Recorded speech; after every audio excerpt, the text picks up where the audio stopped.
The secret signs of the Rosicrucians.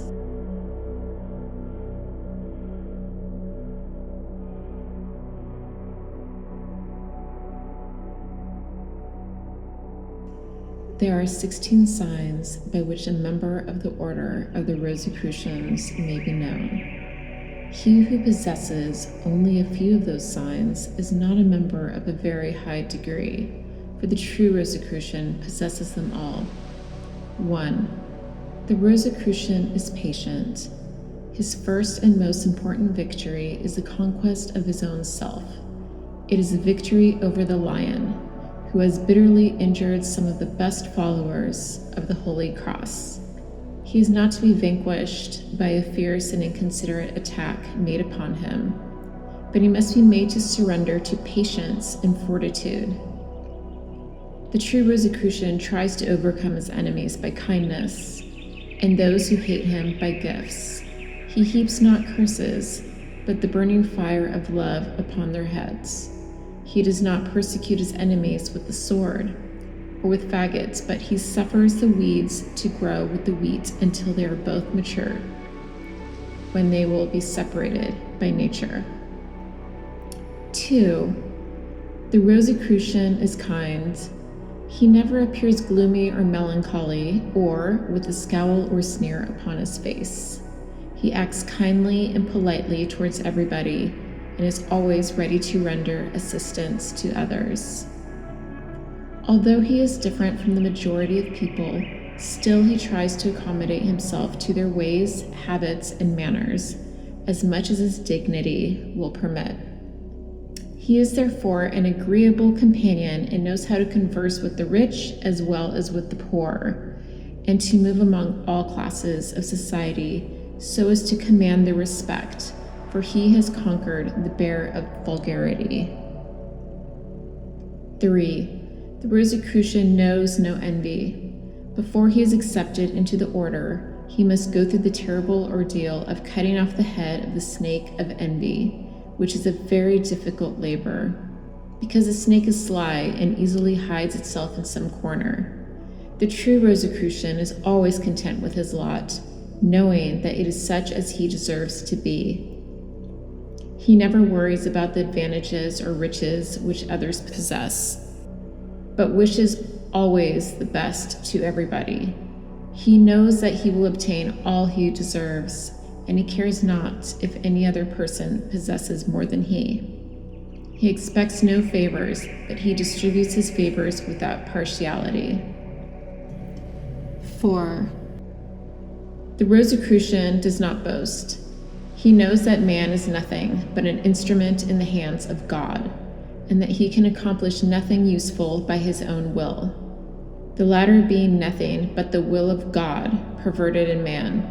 To God he gives all the praise, and to that which is mortal he gives all the blame. He is in no inordinate haste to accomplish a thing, but he waits until he receives his orders from the Master who resides above and within. He is careful what he speaks about and uses no unhallowed language. 5. The Rosicrucian is not vain. He proves thereby that there is something real in him, and that he is not like a blown-up bag filled with air.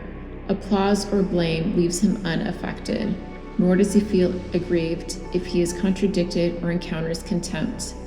He lives within himself and enjoys the beauties of his own inner world, but he never desires to show off his possessions, nor to pride himself on any spiritual gifts which he may have attained. The greater his gifts, the greater will be his modesty, and the more he will be willing to be obedient to the law. 6. The Rosicrucian is not disorderly. He always strives to do his duty and to act according to the order established by the law. He cares nothing for externalities, nor for ceremonies. The law is written within his heart, and therefore all his thoughts and acts are ruled by it. His respectability is not centered in the external appearance, but in his real being, which may be compared to a root from which all his actions spring. The interior beauty of his soul is reflected upon his exterior and stamps all his acts with its seal. The light existing in his heart may be perceived in his eye by an expert. It is the mirror of the divine image within. 7. The Rosicrucian is not ambitious. There is nothing more injurious to spiritual development and expansion of the soul than a narrow mind and a selfish character. The true Rosicrucian always cares much more for the welfare of others than for his own. He has no private or personal interest to defend or foster. He always seeks to do good, and he never avoids any opportunity which may present itself for that purpose. 8. The Rosicrucian is not irritable.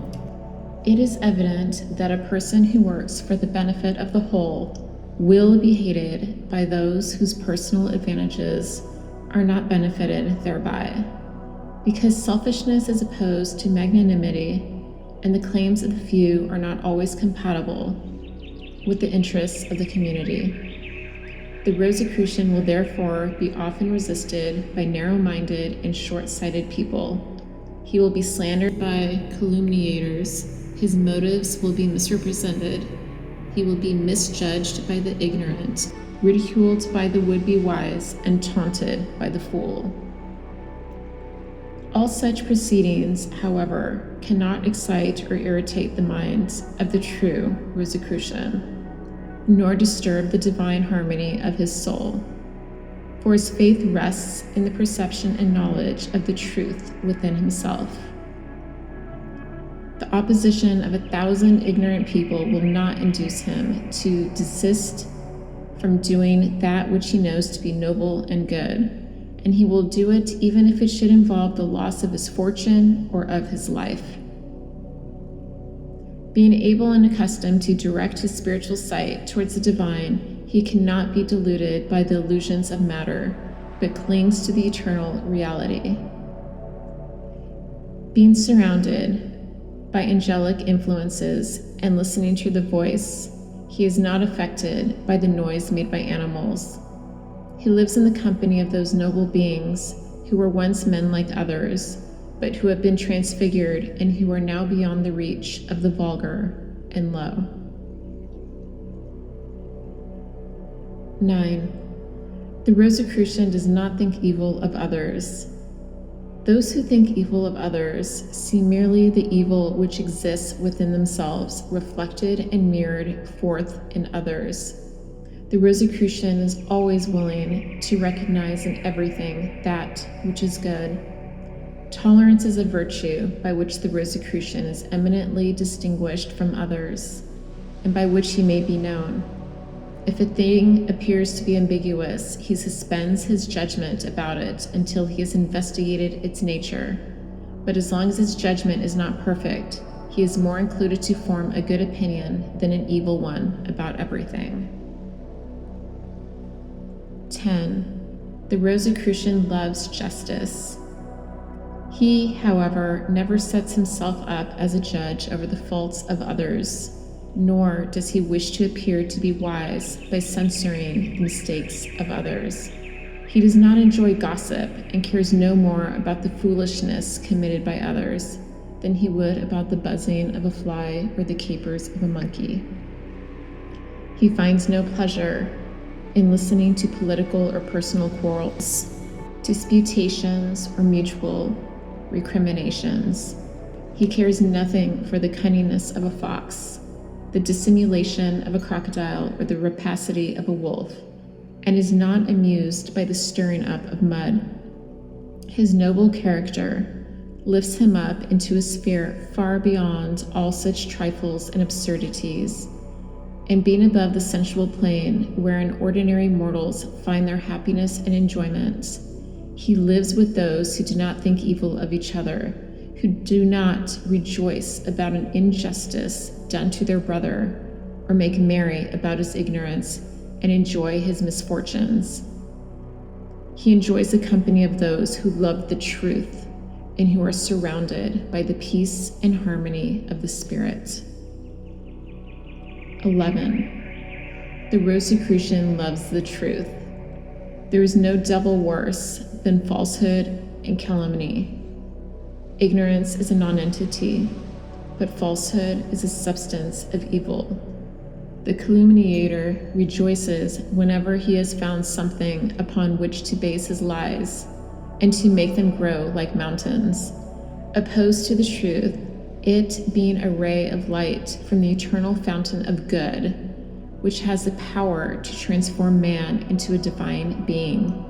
The Rosicrucian seeks, therefore, no other light but the light of truth, and this light he does not enjoy alone, but in company of all who are good and filled with its divine majesty, whether they live on this earth or in the spiritual state, and he enjoys it above all with those who are persecuted, oppressed, and innocent, but who will be saved by the truth. 12. The Rosicrucian knows how to be silent. Those who are false do not love the truth. Those who are foolish do not love wisdom. The true Rosicrucian prefers to enjoy the company of those who can appreciate truth to those who would trample it with their feet. He will keep that which he knows locked up within his heart, for in silence is power. As a minister of state does not go about telling to everybody the secrets of the king, so the Rosicrucian does not parade before the public the revelations made to him by the king within, who is nobler and wiser than all the earthly kings and princes, for they only rule by the authority and power derived from him. His secrecy ceases only when the king commands him to speak, for it is then not he who speaks, but the truth that is speaking through him. 13. The Rosicrucian believes that which he knows. He believes in the immutability of eternal law, and that every cause has a certain effect. He knows that the truth cannot lie, and that the promises made to him by the king will be fulfilled, if he does not himself hinder their fulfillment. He is therefore inaccessible to doubt or fear, and puts implicit confidence in the divine principle of truth, which has become alive and conscious within his heart. 14. The Rosicrucian's hope is firm. Spiritual hope is a certain conviction resulting from a knowledge of the law, that the truths recognized by faith will grow and be fulfilled. It is the knowledge of the heart, and very different from the intellectual speculations of the reasoning brain. His faith rests upon the rock of direct perception and cannot be overthrown. He knows that in everything, however evil it may appear to be, there is a germ of good, and he hopes that in the course of evolution, that germ will become developed, and thus evil will be transformed into good. 15. The Rosicrucian cannot be vanquished by suffering. He knows that there is no light without shadow, no evil without some good, and that strength only grows by resistance.